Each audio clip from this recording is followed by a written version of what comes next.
In this video, I will give you an up-close look at the new Escort Max 360C. This is the Wi-Fi version.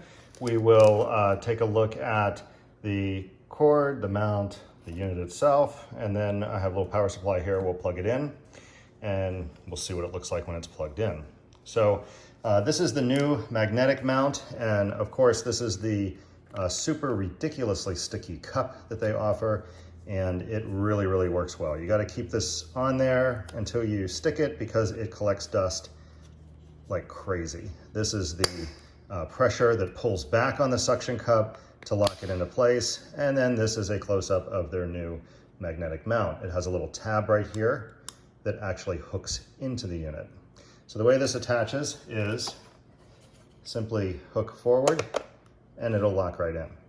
If you want to release it, you just push down like this. It'll come out very easily, but it doesn't push the other way. If I'm pulling up on it, you can see it's locked in, and that is because if you're pushing on the buttons and putting pressure here, you certainly don't want it to fall.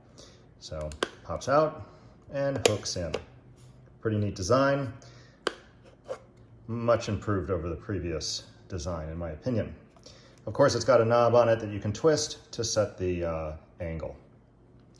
Okay, as far as the unit goes, here's what it looks like up close. This finish is a metal feeling finish. I'm sure this is a plastic body, but it definitely does not feel cheap by any means. And the coating, although it looks like leather, you can see the texture, leather or vinyl.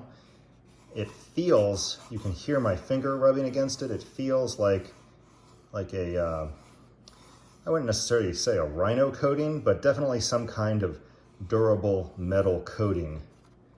The sides are a little bit smoother, oddly, than the top, but it definitely has a nice look to it. It's a matte finish. If you thought that this was silver, it is not. I have this light set up to show you the best possible example of what color this is. It's like a bronze color. If it looks brown to you, it looks brown to me also. The front also is the same type of brownish finish. It's actually disappointing to me because if this were silver, it would match my car exactly. It has a raised little bump right here with a lens looking insert, tinted plastic lens. And then the back, if you look on an angle, you can see some electronics doing whatever they do in there. And over here on this other side, you can see some electronics also. It's basically flat with the exception of this curved area, which clearly does something. And this whole plastic piece appears to be kind of fitted in. So my assumption is if you take out these screws, you'll be able to pull this unit out backwards out of the housing probably. Here's a close-up of the front. Looks like it has kind of a reflection-free screen. You can see kind of a purplish haze on there. And then you've got the directional arrows on all four sides. This does not, you can't press this or anything. It's just a bump for some purpose. And it's got kind of a funny little indent right here and down here. Clearly they had to do something to accommodate whatever's behind there. There's a little microphone here maybe, or speaker of some sort, or sensor. This is what the buttons sound like when you push them.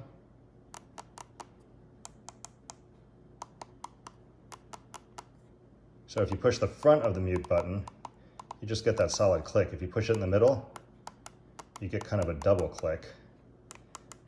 I'm sure that's just because it's a larger button and it's rocking on the sensor. Click. The rest of them all click. This does nothing up here. It is all solid.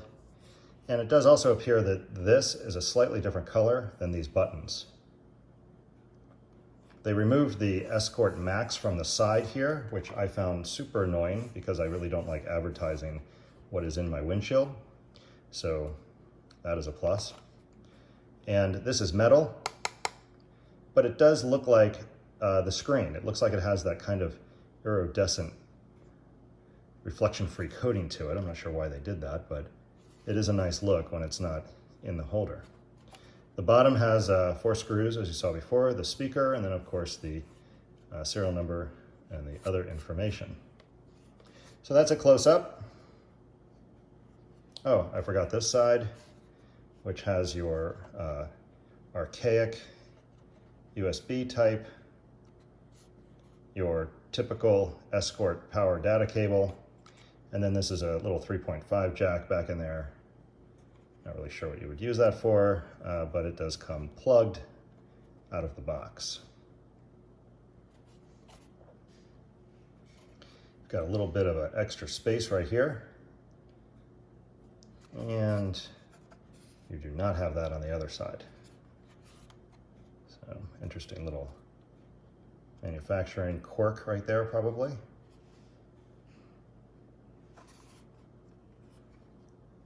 Okay, that's it for the unit close-up. The smart cord is your typical smart cord, just like the ones that come with all of the radar detectors from Escort, I believe. It is coiled for a portion and then straight for a portion. If you're wondering why they do that, it's because this is much less to look through than this. So the idea is this would hang down from your windshield, and then this coil is what would drape across your actual dash. And it is nice that they put a little USB in there in case you only have one 12-volt receptacle. You can still plug in your car charger. It's just kind of a pass-through. Okay, that's it for the charging cord. Let's go ahead and plug it in and plug into the unit. I don't think I have to turn this on. I think it'll just plug right in. And let's see what it looks like. There we go. So, pretty nice screen. I think I can control the brightness here. So let's minimum, medium, maximum. There we go. And sensor. Auto no, X. Auto low, K. Highway, auto. Auto no, X. Volume. Must be on maximum. Nope, it's not letting me control the volume. And mute. Mark. No GPS signal. We're indoors. But as far as the screen brightness goes, let me just go ahead and turn this light away. And it is a pretty appealing, high definition looking screen. Probably one of the best in the industry based on the price. Well, there you have it. That is a close-up look of the Escort 360 Max C. As always, thanks for watching, and please subscribe.